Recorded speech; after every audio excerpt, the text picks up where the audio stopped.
ಇವತ್ತು ನಮ್ಮ ರಾಜ್ಯದ ಮುಖ್ಯಮಂತ್ರಿಗಳು ಭಾಳ ಅನುಭವಿಗಳದಾರೆ, ಅನೇಕ ಹಿರಿಯ ಸಚಿವರು ಅದಾರೆ. ಅವರು ಈ ಅವಧಿ ಇಲ್ಲ ಅಥವಾ ಮುಂದಿನ ಅವಧಿ ರಾಜಕೀಯದಿಂದ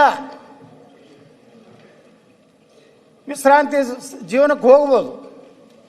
ಆದರೂ ಒಂದು ವಿನಂತಿಯನ್ನು ಮಾಡ್ಕೋತೀನಿ, ಇವತ್ತು ಹೋಗುವ ಕಾಲದಲ್ಲಿ ರಾಜ್ಯದ ಜನರಿಗೆ ಇವತ್ತು ನ್ಯಾಯಯುತವಾಗಿ ಸಿಗಬೇಕಾದಂಥ ಅಭಿವೃದ್ಧಿ ಆಗಲಿ, ಘರ್ಷಣೆ ಇರಲಾರ್ದೇ ಇವತ್ತು ನಮ್ಮ ರಾಜ್ಯದ ಅಭಿವೃದ್ಧಿಯನ್ನು ಮಾಡಬೇಕಾದಂಥ ಜವಾಬ್ದಾರಿ ಭಾಳ ದೊಡ್ಡ ಜವಾಬ್ದಾರಿ ಇದೆ. ಆದರೆ ಅದು ಆಗ್ತಾಯಿಲ್ಲ ಅಧ್ಯಕ್ಷರೇ. ಇವತ್ತು ನೋಡಿ, ನಿನ್ನೆ ಗುತ್ತಿಗೆದಾರರ ಸಂಘದವರು ಪತ್ರಿಕಾಗೋಷ್ಠಿಯನ್ನು ಮಾಡಿ ಏನು ಹೇಳ್ತಾರೆ ಅಂದರೆ, ನಿನ್ನೆನೆ kickbacks doubled under your government, contractors write to Siddu. ಈ ರೀತಿ ಭ್ರಷ್ಟಾಚಾರ ದಿನದಿಂದ ದಿನಕ್ಕೆ ಒಂದು ಸರ್ಕಾರದಿಂದ ಒಂದು ಸರ್ಕಾರಕ್ಕೆ ಏರ್ತಾನೆ ಹೋಗ್ತಾ ಇದೆ. ಅವಾಗ ಬೊಮ್ಮಾಯಿ ಸರ್ಕಾರ ಇದ್ದಾಗ 40% ಸರ್ಕಾರ 40 CM ಏನೋ 40 CM ಸರ್ಕಾರ ಅಂತೇಳಿ ಅಪವಾದ ಮಾಡ್ತಿದ್ರು, ಟೀಕೆ ಮಾಡ್ತಿದ್ರು.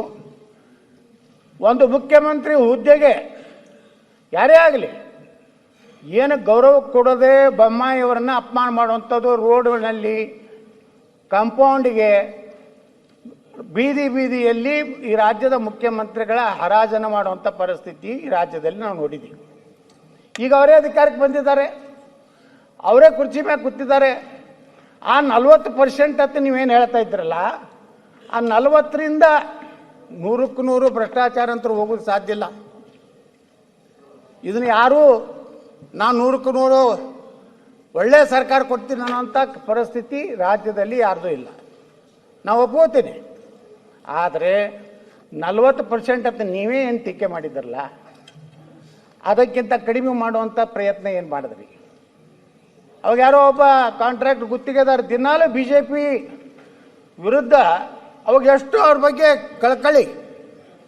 ಆ ಗುತ್ತಿಗೆದಾರ ಅಧ್ಯಕ್ಷ ಇರು ಕೆಂಪೇಗೌಡ ಏನೋ ಇದೆ ಅವ್ರ ಹೆಸರು,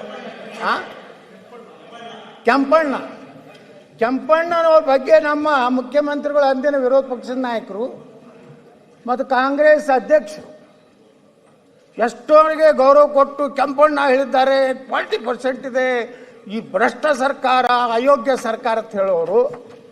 ಇವತ್ತು ಅದೇ ಗುತ್ತಿಗೆದಾರ ಸಂಘ ಕೆಂಪಣ್ಣ ಸತ್ತ ಮೇಲೆ ಯಾರು ಬಂದವರು ಗೊತ್ತಿಲ್ಲ, ಮಂಜುನಾಥ್ ಅವರು ಹೇಳಿದ್ದನ್ನು ಸಹ ನೀವು ಒಪ್ಕೋಬೇಕಾಗ್ತದಲ್ಲ. ಎಂದು ಕೆಂಪಣ್ಣನ ನೀವು ಒಪ್ಕೊಂಡಿರಲ್ಲ, ಇವತ್ತು ಮಂಜುನಾಥರು ಭ್ರಷ್ಟಾಚಾರ ನಡೆದಿದೆ ಒಪ್ಕೋಬೇಕು. ಮುಖ್ಯಮಂತ್ರಿಗಳು ಕರೆದು ಮಾತಾಡಬೇಕು, ಏನಪ್ಪ ಎಲ್ಲೆಲ್ಲಿ ಈ ರೀತಿ ಕರಪ್ಷನ್ ನಡೆದಿದೆ. ಇವತ್ತು ನೋಡಿ ಅಧ್ಯಕ್ಷರೇ, ಏನು ಇವತ್ತು ಎಷ್ಟು ಇವತ್ತು ನಮ್ಮ ಗುತ್ತಿಗೆದಾರರ ಬಾಕಿ ಇದೆ ಅನ್ನುವಂಥದ್ದನ್ನು ಪೂರ್ತಿ ಇವತ್ತು ಮಾಹಿತಿ ಕೊಟ್ಟಿದ್ದಾರೆ ಅವರು. ಇವತ್ತು ಎಷ್ಟು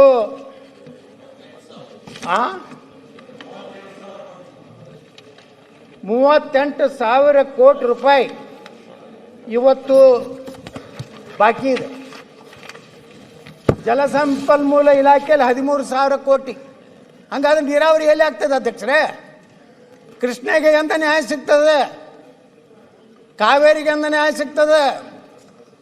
ಆ ಕೇಂದ್ರ ಸರ್ಕಾರ ಕೂಡ 5,000 ಕೋಟಿ ಬಗ್ಗೆನೇ ನೀವು ಚರ್ಚೆ ಮಾಡ್ತೀರಿ. ಇಲ್ಲಿ ಇನ್ನೋರಿಗೆ ರಾಜ್ಯ ಸರ್ಕಾರದಿಂದ DPR ಕಳಿಸಿಲ್ಲ.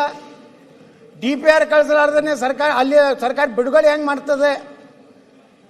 ಲೋಕೋಪಯೋಗಿ ಇಲಾಖೆಯಲ್ಲಿ 8,370 ಕೋಟಿ, RDPRದಲ್ಲಿ 3,800 ಕೋಟಿ, ಸಣ್ಣ ನೀರಾವರಿ ಇಲಾಖೆಯಲ್ಲಿ 3,000 ಕೋಟಿ, ವಸತಿ ಇಲಾಖೆಯಲ್ಲಿ 2,600 ಕೋಟಿ, BBMPಯಲ್ಲಿ 2,600 ಕೋಟಿ, ನಗರಾಭಿವೃದ್ಧಿಯಲ್ಲಿ 2,000 ಕೋಟಿ, ಕಾರ್ಮಿಕ ಇಲಾಖೆಯಲ್ಲಿ 2,000 ಕೋಟಿ.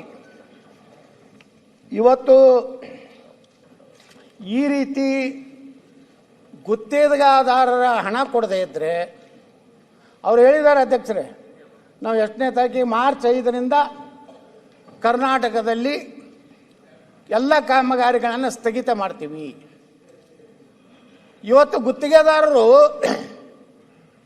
ಆತ್ಮಹತ್ಯೆ ಮಾಡ್ಕೋತಾ ಇದ್ದಾರೆ, ಮನೆ ಮಠ ಎಲ್ಲ ಮಾರ್ಕೊಂಡು. ಅಧ್ಯಕ್ಷರೇ, ಹಳ್ಳಿಗಾಡಿನಲ್ಲಿ ಕರ್ನಾಟಕದಲ್ಲಿ ಗುತ್ತಿಗೆದಾರರು ಖಾಸಗಿ ಬಡ್ಡಿಯನ್ನು ತೊಗೊಂಡು ಬಂದು 5%, 10%, 1 ಲಕ್ಷ ಸಾಲ ಖಾಸಗಿಯಲ್ಲಿ ತಂದರೆ 5% ಅಂದ್ರೆ ಅಧ್ಯಕ್ಷರೇ 1 ಲಕ್ಷಕ್ಕೆ 5,000 ರೂಪಾಯಿ ಆಗ್ತದೆ. 10%ನಲ್ಲಿ ತೊಗೊಂಡಿದ್ದಾರೆ. ನಮ್ಮಲ್ಲಿ ಗುತ್ತಿಗೆದಾರ ಬಂದು ಕಣ್ಣೀರು ಹಾಕ್ತಾರೆ.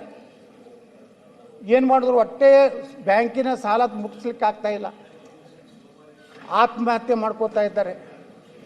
ಅವರ ಪರಿಸ್ಥಿತಿ ಇವತ್ತು ಗುತ್ತಿಗೆದಾರರ ಬಗ್ಗೆ ನಾನೇನೋ ಗುತ್ತಿಗೆದಾರರ ಪರವಾಗಿ ನಾ ಮಾತಾಡ್ತಾ ಇದ್ದೇನೆ ತಿಳ್ಕೊಬೇಡ್ರಿ ಸನ್ಮಾನ್ಯ ಅಧ್ಯಕ್ಷರೇ. ಗುತ್ತಿಗೆದಾರರಿಗೆ ನೀವು ಸರಿಯಾಗಿ ಹಣ ಕೊಟ್ಟರೆ ಅಭಿವೃದ್ಧಿ ನೋಡ್ರಿ. BJP ಕಾಂಗ್ರೆಸ್ ಇದು ಬೇಡ. ಯಾರು ನೋಡ್ರಿ, ಯಾವ ಸರ್ಕಾರ ಇರ್ತದಲ್ಲ ಅವ್ರು ಬಾಕಿ ಇಟ್ಟು ಹೋಗೋರೆ. ನಾಳೆ ನಿಮ್ಮ ಸರ್ಕಾರ ಮುಂದಿನ ಯಾರು ಬರ್ತಾರಲ್ಲ